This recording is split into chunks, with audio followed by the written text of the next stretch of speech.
ਅਸੀਂ ਸਾਰੇ ਸਕੂਲ ਦੇ ਵਿੱਚ ਬੱਚੇ ਭੇਜ ਕੇ ਸੁਰਖਰੂ ਹੋ ਜਾਂਦੇ ਹਾਂ। ਜੀਂਦ ਦੇ ਇੱਕ ਸਕੂਲ ਦੇ ਵਿੱਚ ਇੱਕ ਅਜਿਹੀ ਘਟਨਾ ਵਾਪਰੀ ਹੈ ਜਿੱਥੇ ਇੱਕ ਨਹੀਂ, ਦੋ ਨਹੀਂ, 10 ਨਹੀਂ, 50 ਬੱਚੀਆਂ ਨੇ ਸਕੂਲ ਦੇ ਹੀ ਪ੍ਰਿੰਸੀਪਲ ਉੱਤੇ ਜਿਨਸੀ ਸ਼ੋਸ਼ਣ ਦੇ ਦੋਸ਼ ਲਾਏ ਨੇ।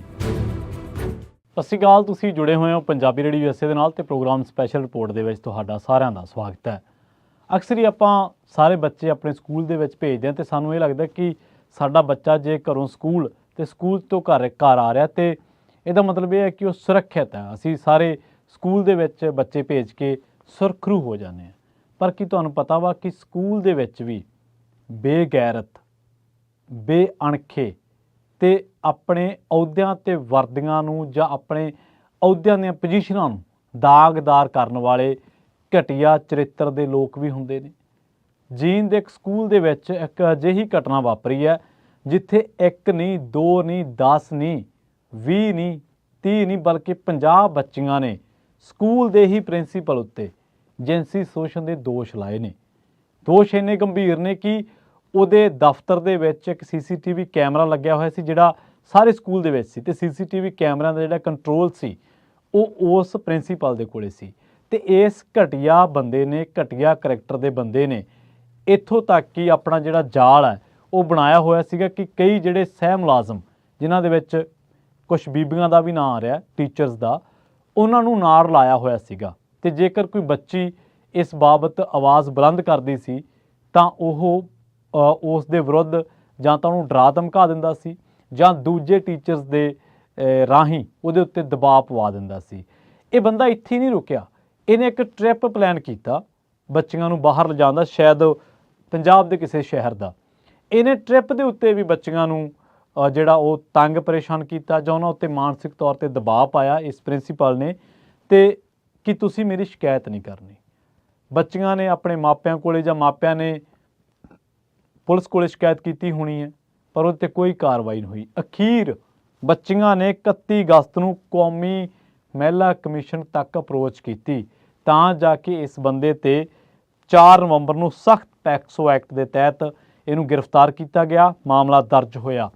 ਹੁਣ ਇਸ ਘਟਨਾ ਦੀ ਪੂਰੀ ਤਹਿ ਤੱਕ ਜਾਣਿਆ ਕਿ ਵਾਪਰਿਆ ਕੀ, ਕਿਵੇਂ ਇਹ ਘਟਨਾ ਬਾਹਰ ਆਈ ਤੇ ਕਿਵੇਂ ਭਾਰਤ ਦੇ ਵਿੱਚ ਬੱਚੀਆਂ ਜਿਹੜੀਆਂ ਕਿ ਸਕੂਲਾਂ ਦੇ ਵਿੱਚ ਪੜ੍ਹਦੀਆਂ ਨੇ ਉਹਨਾਂ ਬੱਚੀਆਂ ਨੂੰ ਇਸ ਸਾਰੇ ਕਾਸੇ ਦੇ ਪ੍ਰਕਰਨ ਦੇ ਵਿੱਚੋਂ ਲੰਘਣਾ ਪੈਂਦਾ। ਉਹਨਾਂ ਨੂੰ ਕਈ ਵਾਰੀ ਬਹੁਤ ਐਸੀਆਂ ਘਟਨਾਵਾਂ ਦਾ, ਐਸੀਆਂ ਸਥਿਤੀਆਂ ਦਾ ਸਾਹਮਣਾ ਕਰਨਾ ਪੈਂਦਾ ਕਿ ਜਿਹੜੀਆਂ ਜ਼ਿੰਦਗੀ ਭਰ ਇੱਕ ਨਸੂਰ ਦੇ ਵਜੋਂ ਉਹਨਾਂ ਦੇ ਨਾਲ ਚੱਲਦੀਆਂ ਨੇ ਤੇ ਉਹਨਾਂ ਨੂੰ ਜ਼ਿੰਦਗੀ ਭਰ ਇਕਾਤਮਿਕ ਤੌਰ ਤੇ, ਸਰੀਰਕ ਤੌਰ ਤੇ ਇੱਕ ਬਹੁਤ ਵੱਡਾ ਝੰਜੋੜਾ, ਇੱਕ ਪੀੜਾ ਦੇ ਵਿੱਚੋਂ ਲੰਘਣ ਦੇ ਲਈ ਮਜਬੂਰ ਕਰ ਦਿੰਦੀਆਂ।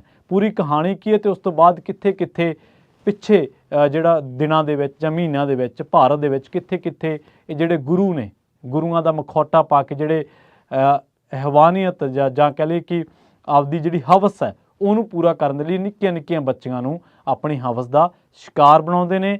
ਇੱਕ ਗੁਨਾਹ ਤਾਂ ਇਹ ਕਰਦੇ ਨੇ, ਦੂਜਾ ਗੁਨਾਹ ਉਹਨੂੰ ਛੁਪਾਉਣ ਦਾ ਕਰਦੇ ਨੇ, ਤੀਜਾ ਗੁਨਾਹ ਉਸ ਪੀੜਤ ਨੂੰ ਦਬਾਉਣ ਦਾ ਕਰਦੇ ਨੇ। ਇਹ ਕਹਾਣੀ ਬਿਲਕੁਲ ਉਸ ਤਰੀਕੇ ਦੀ ਹੈ ਜਿਸ ਤਰੀਕੇ ਦੇ ਨਾਲ ਡੇਰਾ ਸਿਰਸਾ ਮੁਖੀ ਤੇ ਐਲੀਗੇਸ਼ਨ ਲੱਗੇ ਸਨ। ਪੈਟਰਨ ਸੇਮ ਹੀ ਹੈ ਕਿ ਇੱਕ ਐਮਪਾਇਰ ਹੈ, ਐਮਪਾਇਰ ਦੇ ਵਿੱਚ ਪੂਰਾ ਕੰਟਰੋਲ ਹੈ ਤੇ ਜੇਕਰ ਕੰਟਰੋਲ ਦੇ ਵਿੱਚੋਂ ਕੋਈ ਬਾਗੀ ਹੁੰਦਾ ਤੇ ਉਹਨੂੰ ਉਸ ਤਰੀਕੇ ਨਾਲ ਜਾਂ ਤਾਂ ਹਟਾ ਦਿੱਤਾ ਜਾਂਦਾ ਤੇ ਜਾਂ ਫਿਰ ਸਮਝਾ ਦਿੱਤਾ ਜਾਂਦਾ। ਜੀਂਦ ਦੇ ਵਿੱਚ ਸਕੂਲ ਦੇ ਪ੍ਰਿੰਸੀਪਲ ਦੇ ਮਾਮਲੇ ਦੇ ਵਿੱਚ ਬੜੇ ਪਰੇਸ਼ਾਨ ਕਰਨ ਵਾਲੇ ਖੁਲਾਸੇ ਹੋ ਰਹੇ ਆ। ਇਹ ਸਾਰਾ ਕੁਝ ਉਦੋਂ ਸਾਹਮਣੇ ਆਇਆ ਜਦੋਂ ਜੀਂਦ ਜ਼ਿਲ੍ਹੇ ਦੇ ਡਿਪਟੀ ਕਮਿਸ਼ਨਰ ਵੱਲੋਂ ਪ੍ਰਿੰਸੀਪਲ ਦੇ ਖਿਲਾਫ ਦੋਸ਼ਾਂ ਦੀ ਜਾਂਚ ਦੇ ਲਈ ਬਣਾਈ ਗਈ ਜਿਨਸੀ ਛੇੜਖਾਨੀ ਰੋਕ committee, prevention of sexual harassment committee ਦੀ ਜਾਂਚ ਦੇ ਵਿੱਚ ਉਹ ਕਈ ਮਾਮਲਿਆਂ ਦੇ ਵਿੱਚ ਦੋਸ਼ੀ ਪਾਇਆ ਗਿਆ। ਇਸ ਤੋਂ ਪਹਿਲਾਂ ਜ਼ਿਲ੍ਹਾ ਸਿੱਖਿਆ ਅਧਿਕਾਰੀ ਨੇ ਜਿਹੜੀ ਜਾਂਚ ਕੀਤੀ ਸੀ ਉਹਦੇ ਵਿੱਚ ਉਹਨੂੰ 27 ਅਕਤੂਬਰ ਨੂੰ ਮੁਅੱਤਲ ਕਰ ਦਿੱਤਾ ਗਿਆ ਸੀ। ਜ਼ਿਲ੍ਹਾ ਸਿੱਖਿਆ ਅਧਿਕਾਰੀ ਨੇ ਜਾਂਚ ਕੀਤੀ ਤੇ ਉਹਨੂੰ ਮੁਅੱਤਲ ਕਰ ਦਿੱਤਾ ਕਿ ਜ਼ਿਲ੍ਹਾ ਸਿੱਖਿਆ ਅਧਿਕਾਰੀ ਦਾ ਫਰਜ਼ ਨਹੀਂ ਸੀ ਬਣਦਾ ਕਿ ਉਹਨਾਂ ਬੱਚੀਆਂ ਨੂੰ ਇਨਸਾਫ ਦਿਵਾਉਂਦਾ। ਔਰ ਖਾਸ ਕਰਕੇ ਜਿਹੜਾ ਸਰਕਾਰੀ ਸਕੂਲਾਂ ਦੇ ਵਿੱਚ ਜਿਹੜੇ ਬੱਚੇ ਪੜ੍ਹਦੇ ਨੇ ਉਹ ਮਾफ़ ਕਰਨਾ, ਉਹ ਸਮਾਜ ਦੇ ਉਹਨਾਂ ਵਰਗਾਂ ਦੇ ਵਿੱਚ ਆਉਂਦੇ ਨੇ ਜਿਹੜਾ ਵਰਗਾਂ ਦੀ ਆਰਥਿਕ ਹਾਲਤ ਕੋਈ ਬਹੁਤੀ ਚੰਗੀ ਨਹੀਂ ਹੁੰਦੀ ਤੇ ਇਹਨਾਂ ਵਰਗਾਂ ਦੇ ਨਾਲ ਜਦੋਂ ਕੋਈ ਵਧੀਕੀ ਹੋ ਜਾਂਦੀ ਹੈ ਉਦੋਂ ਵੀ ਇਹਨਾਂ ਦੇ ਨਾਲ ਇਹੀ ਕੁਛ ਹੁੰਦਾ ਵਾ ਕਿ ਇਹਨਾਂ ਨੂੰ ਦਬਾਇਆ ਜਾਂਦਾ, ਸਮਝਾਇਆ ਜਾਂਦਾ, ਸਮਝੌਤੇ ਕਰ ਲਏ ਜਾਂਦੇ। ਖੈਰ, ਪਰ ਪੀੜਤ ਕੁੜੀਆਂ ਨੇ ਪਹਿਲਾਂ 31 ਅਗਸਤ ਨੂੰ ਕੌਮੀ ਮਹਿਲਾ ਕਮਿਸ਼ਨ ਦਿੱਲੀ ਨੂੰ ਇੱਕ ਚਿੱਠੀ ਭੇਜ ਕੇ ਸ਼ਿਕਾਇਤ ਕੀਤੀ ਜਿਹਤੇ ਗਾਂ ਕਾਰਵਾਈ ਤੁਰੀ। ਇਹ ਸਵਾਲ ਪੁੱਛਿਆ ਜਾਣਾ ਸੁਭਾਵਿਕ ਹੈ ਕਿ ਸਥਾਨਕ ਪੱਧਰਾਂ ਉੱਤੇ ਉਹਨਾਂ ਦੀਆਂ ਸ਼ਿਕਾਇਤਾਂ ਨੂੰ ਅਣਸੁਣਿਆ ਕਰ ਦਿੱਤਾ ਗਿਆ। ਇਹ ਵੀ ਸੰਕੇਤ ਮਿਲ ਰਿਹਾ ਕਿ ਸਕੂਲੀ ਅਮਲੇ ਦੇ ਕੁਝ ਮੈਂਬਰ ਵੀ ਮਾਮਲੇ ਦੇ ਵਿੱਚ ਉਹਨਾਂ ਦੀ ਮਿਲੀਭੁਗਤ ਸੀ ਅਤੇ ਉਹ ਅਪਰਾਧ ਦੇ ਵਿੱਚ ਸਹਾਈ ਹੋ ਰਹੇ ਸਨ। ਇਹ ਵੱਖਰੀ ਗੱਲ ਹੈ ਕਿ ਹਾਲੇ ਕੋਈ ਹੋਰ ਵਿਅਕਤੀ ਇਸ ਮਾਮਲੇ ਦੇ ਵਿੱਚ ਜਾਂਚ ਦੇ ਘੇਰੇ ਦੇ ਵਿੱਚ ਨਹੀਂ ਆਇਆ।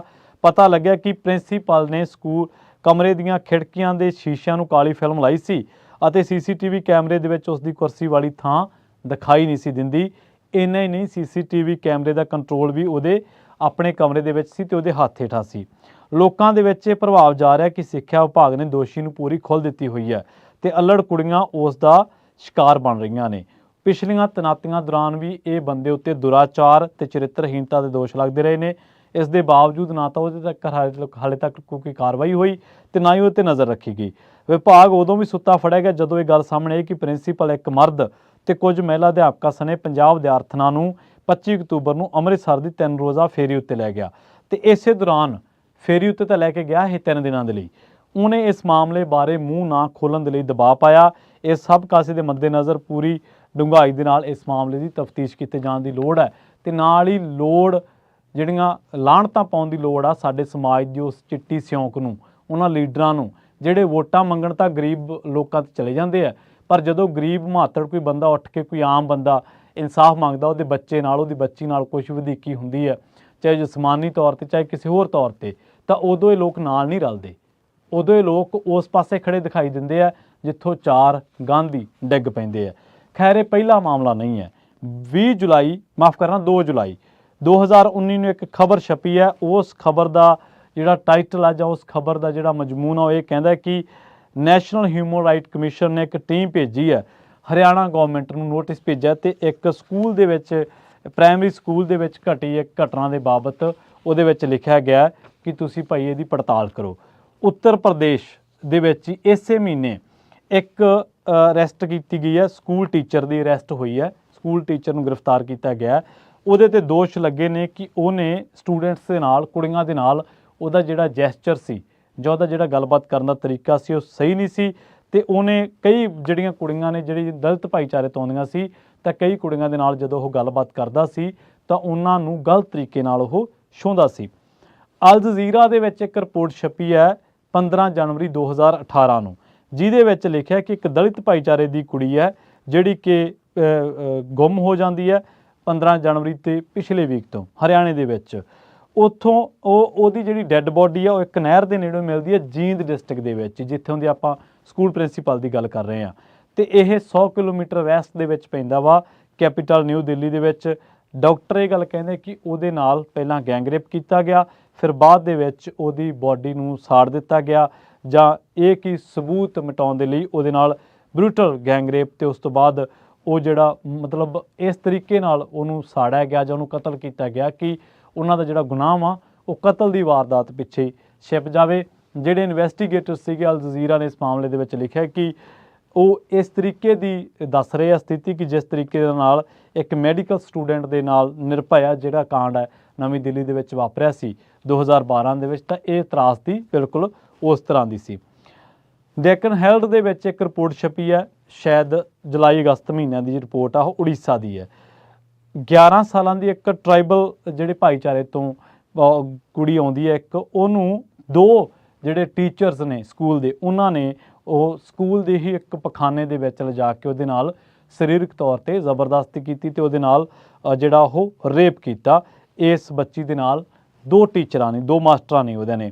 ਉੜੀਸਾ ਦੇ ਨਰਬਾਨਗਰਪੁਰ ਕੋਈ ਡਿਸਟ੍ਰਿਕਟ ਆ ਉਹਨਾਂ ਇਲਾਕਿਆਂ ਦੇ ਵਿੱਚ ਹੈਡਮਾਸਟਰ ਤੇ ਉਸ ਤੋਂ ਬਾਅਦ ਇੱਕ ਹੋਰ ਟੀਚਰ ਹੈ ਜਿਹੜਾ ਉਹਨੂੰ ਇਸ ਮਾਮਲੇ ਦੇ ਵਿੱਚ ਅਰੈਸਟ ਕੀਤਾ ਗਿਆ ਤੇ ਦੱਸਿਆ ਗਿਆ ਕਿ ਉਹ ਜ਼ਬਰਦਸਤੀ ਇਸ ਬੱਚੀ ਜਦੋਂ ਇਹ ਗਈ ਸੀ ਪਖਾਨੇ ਦੇ ਵਿੱਚ, ਵਾਸ਼ਰੂਮ ਦੇ ਵਿੱਚ ਕਹਿ ਸਕਦੇ ਹਾਂ, ਤਾਂ ਉਦੋਂ ਉਹ ਜ਼ਬਰਦਸਤੀ ਇੰਟਰ ਹੋ ਗਏ ਜਿੱਥੇ ਇਹਨਾਂ ਨੇ ਇਸ ਘਟੀਆ ਵਾਰਦਾਤ ਨੂੰ ਅੰਜਾਮ ਦਿੱਤਾ। ਇੱਕ ਹੋਰ ਖਬਰ ਦੇ ਮੁਤਾਬਕ ਇਸੇ ਸਾਲ ਇੰਡੀਆ ਟੁਡੇ ਦੀ ਖਬਰ ਛਪੀ ਹੈ ਅਗਸਤ ਮਹੀਨੇ ਦੇ ਵਿੱਚ, ਮਾਫ ਕਰਨਾ, ਤੇ ਉਹਦੇ ਵਿੱਚ ਰਾਂਚੀ ਤੋਂ ਇਹ ਖਬਰ ਛਪੀ ਹੈ। 12ਵੀਂ ਕਲਾਸ ਦੀ ਇੱਕ ਬੱਚੀ ਹੈ ਝਾਰਖੰਡ ਦੇ ਵਿੱਚ ਰਾਂਚੀ ਤੋਂ, ਉਹਨੇ ਇਹ ਦੋਸ਼ ਲਾਇਆ ਕਿ ਉਹਦੇ ਸਕੂਲ ਟੀਚਰ ਨੇ ਉਹਨੂੰ ਜਿਹੜਾ ਉਹਦੇ ਨਾਲ ਰੇਪ ਕੀਤਾ ਤੇ ਫਿਰ ਉਸ ਤੋਂ ਬਾਅਦ ਫਿਲਮਾਇਆ ਤੇ ਉਸ ਤੋਂ ਬਾਅਦ ਉਹਨੂੰ ਧਮਕੀਆਂ ਦਿੰਦਾ ਰਿਹਾ ਟੀਚਰ ਕਿ ਜੇ ਤੂੰ ਕਿਸੇ ਕੋਲੇ ਜ਼ੁਬਾਨ ਖੋਲੀ ਤਾਂ ਮੈਂ ਇਹ ਵੀਡੀਓ ਵਾਇਰਲ ਕਰ ਦਿਆਂਗਾ। ਸੁਮੇਧ ਕਸ਼ਯਪ ਨੂੰ ਇਸ ਮਾਮਲੇ ਦੇ ਵਿੱਚ ਇੱਕ ਬੱਚੀ ਦੇ ਨਾਲ ਬਲਾਤਕਾਰ ਤੇ ਉਹਨੂੰ ਬਲੈਕਮੇਲ ਕਰਨ ਦੇ ਮਾਮਲੇ ਦੇ ਵਿੱਚ ਜਿਹੜਾ ਉਹ ਗ੍ਰਿਫਤਾਰ ਕੀਤਾ ਗਿਆ। NDTV ਦੀ 30 ਅਕਤੂਬਰ 2022 ਨੂੰ ਇੱਕ ਰਿਪੋਰਟ ਛਪੀ ਹੈ ਤੇ ਰਿਪੋਰਟ ਦਾ ਜਿਹੜਾ ਤੱਥ ਸਾਰਾ ਉਹ ਇਹ ਗੱਲ ਕਹੀ ਗਈ ਹੈ ਕਿ 15 ਸਾਲਾਂ ਦੀ ਇੱਕ ਬੱਚੀ ਹੈ ਜਿਹੜੀ ਕਿ ਉੱਤਰ ਪ੍ਰਦੇਸ਼ ਦੇ ਦਿਉੜੀਆ ਦੇ ਵਿੱਚ ਗਵਰਨਮੈਂਟ ਸਕੂਲ ਦੇ ਵਿੱਚ ਉਹ ਪੜ੍ਹਦੀ ਹੈ ਤੇ ਉੱਥੇ ਸਕੂਲ ਦੇ ਵਿੱਚ ਹੀ ਜਿਹੜਾ ਦਿਉੜੀਆ ਦਾ ਉੱਥੇ ਇੱਕ ਟੀਚਰ ਨੇ ਉਹਦੇ ਨਾਲ ਰੇਪ ਕੀਤਾ। ਡਿਸਟ੍ਰਿਕਟ ਬੇਸਿਕ ਐਜੂਕੇਸ਼ਨ ਆਫੀਸਰ ਹੈ ਉਹਨੂੰ ਸਸਪੈਂਡ ਕਰ ਦਿੱਤਾ ਗਿਆ ਇਮੀਡੀਏਟ ਇਫੈਕਟ ਦੇ ਨਾਲ ਤੇ FIR ਜਿਹੜੀ ਆ ਉਹ ਰਜਿਸਟਰਡ ਕੀਤੀ ਗਈ ਸੀ ਇਸ ਦੋਸ਼ੀ ਦੇ ਖਿਲਾਫ। ਤੇ ਉਸ ਤੋਂ ਬਾਅਦ ਦੱਸਿਆ ਗਿਆ ਕਿ ਜਿਹੜੇ ਸੰਕਲਪ ਸ਼ਰਮਾ ਨੇ ਜਿਹੜੇ ਕਿ ਸੁਪਰੀਡੈਂਟ ਆਫ ਪੁਲਿਸ ਨੇ ਉਹਨਾਂ ਨੇ ਦੱਸਿਆ ਕਿ 30 ਸਾਲਾ ਇੱਕ ਜਿਹੜਾ ਟੀਚਰ ਹੈ ਉਹਨੂੰ ਇਸ ਮਾਮਲੇ ਦੇ ਵਿੱਚ ਗ੍ਰਿਫਤਾਰ ਕੀਤਾ ਗਿਆ। ਸਰੌਲੀ ਪੁਲਿਸ ਸਟੇਸ਼ਨ ਦਾ ਇਹ ਮਾਮਲਾ ਦੱਸਿਆ ਗਿਆ। ਇੰਡੀਆ ਟੁਡੇ ਦੇ ਵਿੱਚ ਇੱਕ ਹੋਰ ਰਿਪੋਰਟ ਛਪੀ ਹੈ ਜੁਲਾਈ 30 2023 ਨੂੰ, ਜੁਲਾਈ ਯਾਨੀ ਕਿ ਇਸ ਤੋਂ ਕੁਝ ਮਹੀਨੇ ਪਹਿਲਾਂ। ਪ੍ਰਿੰਸੀਪਲ ਹੈ ਗਵਰਨਮੈਂਟ ਸਕੂਲ ਦਾ ਰਾਜਸਥਾਨ ਦਾ ਜਿਹਦਾ ਡੂੰਗਰਪੁਰ ਇਲਾਕਾ ਵਾ, ਉੱਥੇ ਉਹਨੂੰ ਅਰੈਸਟ ਕੀਤਾ ਗਿਆ ਘੱਟੋ ਘੱਟ 10 ਮਾਈਨਰ ਬੱਚੀਆਂ ਦੇ ਨਾਲ ਬਲਾਤਕਾਰ ਦੇ ਮਾਮਲੇ ਦੇ ਵਿੱਚ। ਤੇ ਉਹਦਾ ਦੱਸਿਆ ਗਿਆ ਕਿ ਇਹ 55 ਸਾਲਾ ਇੱਕ ਪ੍ਰਿੰਸੀਪਲ ਹੈ ਜਿਹੜਾ ਕਿ ਚਾਰਜਸ਼ੀਟ ਕੀਤਾ ਗਿਆ ਤੇ ਇੱਕ ਬੱਚੀ 9 ਸਾਲਾਂ ਦੀ ਸੀ ਜਿਹਨੇ ਦੱਸਿਆ ਕਿ ਪੁਲਿਸ ਨੂੰ ਇਸ ਮਾਮਲੇ ਦੇ ਬਾਰੇ ਦੱਸਿਆ, ਜਿਹੜੀ ਬੱਚੀ ਨੇ ਪੂਰੀ ਘਟਨਾ ਦੱਸੀ। ਤੇ ਹੁਣ ਅਕੋਰਡਿੰਗ ਟੂ ਚਾਰਜਸ਼ੀਟ ਇਹ ਗੱਲ ਕਹੀ ਜਾ ਰਹੀ ਹੈ ਕਿ ਟੀਚਰ ਜਿਹੜਾ ਉਹ ਪੋਰਨ ਮੂਵੀਜ਼ ਦੇਖਦਾ ਸੀਗਾ ਤੇ ਬੱਚੀਆਂ ਨੂੰ, ਜਿਹਦੇ ਵਿੱਚੋਂ 8 ਤੋਂ ਜ਼ਿਆਦਾ ਬੱਚੀਆਂ ਮਾਈਨਰ ਸੀਗੀਆਂ, ਉਹਨਾਂ ਦੇ ਨਾਲ ਉਹਨੇ ਘੱਟੋ ਘੱਟ ਦਰਜਨਾਂ ਵਾਰ ਉਹਨਾਂ ਨੂੰ ਮੋਲੈਸਟਡ ਕੀਤਾ ਤੇ ਉਹ ਪਿਛਲੇ 1 ਸਾਲ ਤੋਂ ਇਸ ਵਾਰਦਾਤਾਂ ਨੂੰ ਅੰਜਾਮ ਦਿੰਦਾ ਆ ਰਿਹਾ ਸੀਗਾ। ਰਮੇਸ਼ ਚੰਦਰ ਕਟਾਰਾ ਜਿਹੜੇ ਕਿ ਪੁਲਿਸ ਨੇ ਇਹ ਗੱਲ ਦੱਸੀ ਹੈ ਕਿ ਰਮੇਸ਼ ਚੰਦਰ ਕਟਾਰਾ ਜਿਹੜਾ ਕਿ ਬੱਚੀਆਂ ਨੂੰ ਰੇਪ ਕਰ ਰਿਹਾ ਸੀਗਾ, 10 ਬੱਚੀਆਂ ਨੂੰ ਉਹਨੇ ਰੇਪ ਕੀਤਾ ਤੇ ਇਹਦੇ ਵਿੱਚੋਂ 8 ਬੱਚੀਆਂ ਜਿਹੜੀਆਂ ਕਿ ਮਾਈਨਰ ਸੀਗੀਆਂ ਉਹਨਾਂ ਨੇ ਸ਼ਿਕਾਇਤ ਦਰਜ ਕਰਵਾਈ ਇਸ ਘਟੀਆ ਬੰਦੇ ਦੇ ਖਿਲਾਫ। ਇੱਕ ਰਿਪੋਰਟ ਹੋਰ ਹੈ ਜਿਹੜੀ ਕਿ ਟਾਈਮਜ਼ ਆਫ ਇੰਡੀਆ ਦੇ ਵਿੱਚ ਛਪੀ ਹੈ ਜੁਲਾਈ ਦੇ ਮਹੀਨੇ ਜੁਲਾਈ 12 2019 ਨੂੰ। ਇਹਦੇ ਵਿੱਚ ਵੀ ਇਹ ਗੱਲ ਦੱਸੀ ਗਈ ਹੈ ਕਿ ਹਰਿਆਣਾ ਦੇ ਵਿੱਚ ਗੌਰਮੈਂਟ ਨੂੰ ਇੱਕ ਜਿਹੜਾ ਉਹ NRC ਨੇ ਨੋਟਿਸ ਭੇਜਿਆ, ਇੱਕ 11ਵੀਂ ਕਲਾਸ ਦੀ ਬੱਚੀ ਦੇ ਨਾਲ ਉਹਦੇ ਟੀਚਰ ਨੇ ਜਿਹੜਾ ਬਲਾਤਕਾਰ ਕੀਤਾ ਸੀਗਾ। ਪਾਣੀਪਤ ਦੀ ਇਹ ਘਟਨਾ ਸੀਗੀ। ਸੋ ਕਿੰਨੀਆਂ ਹੀ ਘਟਨਾਵਾਂ ਜਿਹੜੀਆਂ ਨੇ ਉਹ ਤੁਹਾਨੂੰ ਮੈਂ ਦੱਸੀਆਂ ਨੇ ਇਸ ਦੇਸ਼ ਦੇ ਵੱਖ-ਵੱਖ ਹਿੱਸਿਆਂ ਤੋਂ। ਇੱਕ ਇੰਦੌਰ ਤੋਂ ਘਟਨਾ ਸੀਗੀ, 62 ਸਾਲਾ ਇੱਕ ਟੀਚਰ ਨੂੰ, ਗਵਰਨਮੈਂਟ ਸਕੂਲ ਦੇ ਟੀਚਰ ਨੂੰ ਜਿਹੜਾ ਬੁੱਕ ਕੀਤਾ ਗਿਆ ਮੋਲੈਸਟ ਕਰਨ ਦੇ ਮਾਮਲੇ ਦੇ ਵਿੱਚ 13 ਸਾਲਾਂ ਦੀ ਬੱਚੀ ਦੇ ਨਾਲ। ਇਹ ਘਟਨਾ ਅਕਤੂਬਰ 17 2023 ਦੀ ਹੈ ਤੇ ਇੰਦੌਰ ਦੀ ਇਹ ਘਟਨਾ ਦੱਸਿਆ ਜਾ ਰਿਹਾ ਕਿ ਦਲਿਤ ਗਰਲ ਜਿਹੜੀ ਕਿ ਦਲਿਤ ਭਾਈਚਾਰੇ ਤੋਂ ਆਉਂਦੀ ਸੀਗੀ, ਉਹਨੂੰ ਸਕੂਲ ਟੀਚਰ ਜਿਹੜਾ ਉਹ ਪਰੇਸ਼ਾਨ ਕਰਦਾ ਰਿਹਾ ਤੇ ਫਿਰ ਉਸਨੇ ਉਸ ਨਾਲ ਜ਼ਬਰਦਸਤੀ ਕੀਤੀ। ਇਸੇ ਤਰ੍ਹਾਂ ਉੱਤਰ ਪ੍ਰਦੇਸ਼ ਦੇ ਵਿੱਚ ਵੀ ਇੱਕ ਸਕੂਲ ਟੀਚਰ ਨੂੰ ਜਿਹੜਾ ਉਹ ਉਹਨਾਂ ਦਿਨਾਂ ਦੇ ਵਿੱਚ ਅਰੈਸਟ ਕੀਤਾ ਗਿਆ ਸੀ। ਘਟਨਾ ਮਾਮਲਾ ਇਕੱਲੇ ਜੀਂਦ ਦਾ ਨਹੀਂ ਹੈ, ਮਾਮਲਾ ਝਾਰਖੰਡ ਦਾ ਵੀ ਹੈ, ਮਾਮਲਾ UP ਦੇ ਕਈ ਹਿੱਸਿਆਂ ਦਾ ਹੈ, ਮਾਮਲਾ MP ਦੇ ਕਈ ਹਿੱਸਿਆਂ ਦਾ ਹੈ, ਮਾਮਲਾ ਹੋਰ ਛੱਤੀਸਗੜ੍ਹ ਵਰਗੇ ਰਾਜਾਂ ਦਾ ਕਈ ਹਿੱਸਿਆਂ ਦਾ।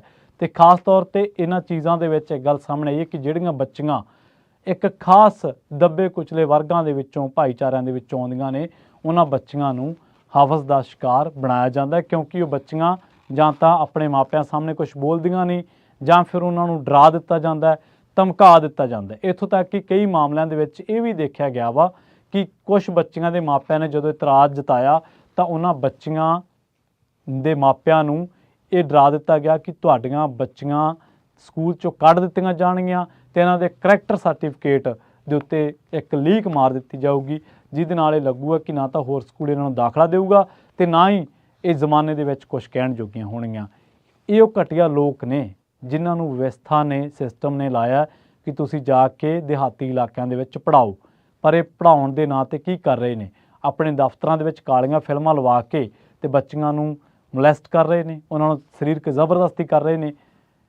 ਸੋ ਇਹ ਉਹ ਲੋਕ ਨੇ ਜਿਹੜੇ ਬੱਚੀਆਂ ਦੇ ਪਿਤਾ ਦੀ ਉਮਰ ਦੇ ਸਮਾਨ ਨੇ, 55 ਸਾਲ ਦਾ, ਕੋਈ 48 ਸਾਲ ਦਾ। ਇਹ ਬੇਸ਼ਰਮ ਘਟੀਆ ਲੋਕ, ਕਰੈਕਟਰ ਲੈਸ ਲੋਕ, ਪਰ ਵਿਵਸਥਾ ਵੀ ਇਹਨਾਂ ਨੂੰ ਕਿਤੇ ਨਾ ਕਿਤੇ ਸ਼ੈਲਟ ਕਰਦੀ ਹੈ। ਸੋ ਇਹ ਹਾਲਾਤ ਨੇ ਅੱਜ ਕੱਲ੍ਹ ਸਕੂਲਾਂ ਦੇ ਕਿ ਬੱਚੀਆਂ ਨੂੰ ਉੱਥੇ ਵੀ ਜਿਹੜਾ ਉਹ ਛੱਡਿਆ ਨਹੀਂ ਜਾ ਸਕਦਾ। ਆਪਾਂ ਅਕਸਰ ਇਹ ਗੱਲ ਕਰਦੇ ਹਾਂ ਕਿ ਬੱਚੀਆਂ ਸਕੂਲ ਦੇ ਵਿੱਚ ਚਲੀਆਂ ਗਈਆਂ, ਹੁਣ ਅਸੀਂ ਬੇਫਿਕਰ ਹਾਂ, ਪਰ ਨਹੀਂ, ਬੱਚਾ ਜਦੋਂ ਤੁਹਾਡੀ ਨਜ਼ਰ ਤੋਂ ਪਾਸੇ ਤੁਸੀਂ ਬੇਫਿਕਰ ਹੋ ਹੀ ਨਹੀਂ ਸਕਦੇ। ਔਰ ਖਾਸ ਕਰਕੇ ਅਜਿਹੀ ਵਿਵਸਥਾ ਜਿੱਥੇ ਨਿਆਂ ਨਾਲ ਦੀ ਕੋਈ ਚੀਜ਼ ਨਹੀਂ ਹੈ, ਜਿੱਥੇ ਜਾਂਚ ਦੇ ਨਾਂ 'ਤੇ ਮਜ਼ਾਕ ਹੁੰਦੇ ਨੇ, ਜਿੱਥੇ ਤੁਹਾਡਾ ਰੁਤਬਾ ਦੇਖ ਕੇ ਤੁਹਾਡੇ ਨਾਲ ਗੱਲ ਕੀਤੀ ਜਾਂਦੀ ਹੈ, ਤੁਹਾਨੂੰ ਡੀਲ ਕੀਤਾ ਜਾਂਦਾ। ਸੋ ਇਸ ਘਟੀਆ ਬੰਦੇ ਦੇ ਖਿਲਾਫ ਹੁਣ ਜਾਂਚ ਚੱਲੀ ਹੈ। ਪੈਕਸੋ ਐਕਟ ਦੇ ਅਧੀਨ ਇਹਨੂੰ ਗ੍ਰਿਫਤਾਰ ਕੀਤਾ ਗਿਆ। ਪਰ ਇਸ ਦੇਸ਼ ਦੇ ਵਿੱਚ ਤਾਂ ਇਹ ਤਾਂ ਬੱਚੀਆਂ ਸਕੂਲ 'ਚ ਪੜ੍ਹਦੀਆਂ ਨੇ, ਇੱਥੇ ਤਾਂ ਉਹਨਾਂ ਲੋਕਾਂ ਦੇ ਨਾਲ, ਉਹਨਾਂ ਬੱਚੀਆਂ ਦੇ ਨਾਲ ਵਧੀਕੀਆਂ ਹੋ ਗਈਆਂ, ਜਿਸਮਾਨੀ ਵਧੀਕੀਆਂ, ਜਿਹੜੀਆਂ ਬੱਚੀਆਂ ਨੇ ਦੇਸ਼ ਦੇ ਲਈ ਮੈਡਲ ਜਿੱਤੇ, ਦੇਸ਼ ਦਾ ਨਾਂ ਰੌਸ਼ਨ ਕੀਤਾ। ਔਰ ਉਹਨਾਂ ਲੋਕਾਂ ਦੀ ਜ਼ੁਬਾਨ ਹੀ ਬੰਦ ਹੋ ਗਈ ਜਿਹੜੇ ਕਦੇ ਇਹਨਾਂ ਨੂੰ ਕੰਗ੍ਰੈਚੁਲੇਟ ਕਰਦੇ ਰਹੇ, ਜਿਹੜੇ ਇਹਨਾਂ ਨੂੰ ਵਧਾਈਆਂ ਦਿੰਦੇ ਰਹੇ। ਸੋ ਇਹ ਹਾਲਾਤ ਨੇ।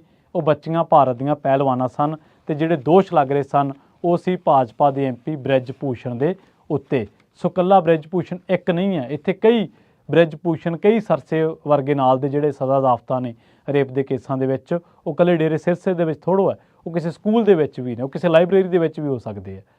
ਸੋ ਅੱਜ ਦੀ ਇਸ ਰਿਪੋਰਟ ਦੇ ਵਿੱਚ ਇੰਨਾ ਹੀ। ਜਲਦ ਮਿਲਾਂਗੇ ਇੱਕ ਹੋਰ ਨਵੀਂ